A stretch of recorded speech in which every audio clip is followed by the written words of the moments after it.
Jadi ada beberapa petisi yang kami serahkan, diantaranya meminta terkait dugaan kasus korupsi proyek pengaman pantai Tunda Meraksa agar diperlukan untuk kepentingan umat dan bangsa seutuhnya. Kemudian selanjutnya kami juga meminta untuk Undang-Undang Nomor 30 Tahun 2002 tentang Komisi Pemberantasan Korupsi Tunda Meraksa yang sampai saat ini kita ketahui Kepala BPK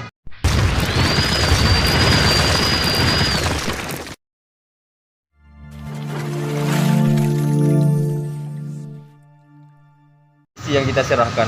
Jadi ada beberapa petisi yang kami serahkan, diantaranya meminta KPK RI melakukan supervisi terkait dugaan kasus korupsi pengadaan hewan ternak di Kota Lusme yang sampai saat ini faktor intelektualnya belum terungkap.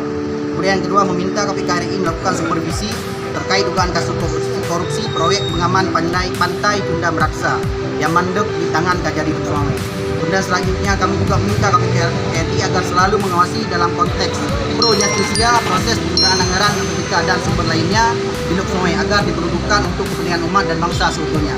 Kemudian selanjutnya kami juga meminta KPK untuk mengambil alih kasus korupsi yang mandek atau tidak selesai proses penyelesaiannya di Kota Lusme karena sesuai dengan peraturan perundangan tepatnya pasal 10A Undang-Undang Nomor 19 Tahun 2019 untuk Undang-Undang Nomor 30 Tahun 2002 tentang Komisi Pemberantasan Korupsi disebutkan bahwasanya KPK boleh melakukan atau mengambil alih proses penyelidikan dan juga proses penyidikan yang proses tersebut dilaksanakan oleh Kejari ataupun pihak kepolisian terjadi mandek atau tidak selesai, maka KPK mengambil alih. Kita berharap untuk dua kasus dan beberapa kasus lainnya dan Lusme itu apabila memang tidak selesai diambil alih oleh KPK karena itu diperbolehkan sesuai dengan peraturan perundangan. Yang lebih urgent, kasus yang lebih urgent. Yang paling urgent mungkin poin nomor 2 terkait proses penanganan Tunda Meraksa yang sampai saat ini kita ketahui Kepala BPKP perwakilan Aceh yaitu sebagai lembaga auditor resmi negara telah mengeluarkan bahwasanya ada kerugian negara 4,3 miliar.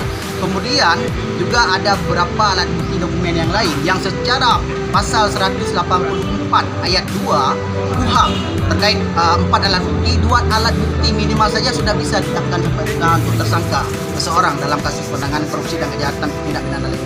Namun yang kita pertanyakan, kenapa sampai sekarang Kajari belum menyampaikan konferensi pers atau pernyataan resmi bagaimana kelanjutan dari kasus ini. Ini sungguh sangat meresahkan masyarakat Kota Lusme karena kita perlu kepastian hukum yang pasti. Sikap HMI sendiri terkait kasus korupsi ini bagaimana ke depan? Sikap HMI sendiri akan selalu terus mengawal.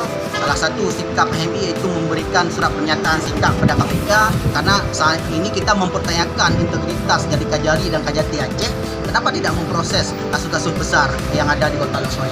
Yang kita heran kenapa kasus-kasus korupsi tingkat kepala desa Guci yang diproses.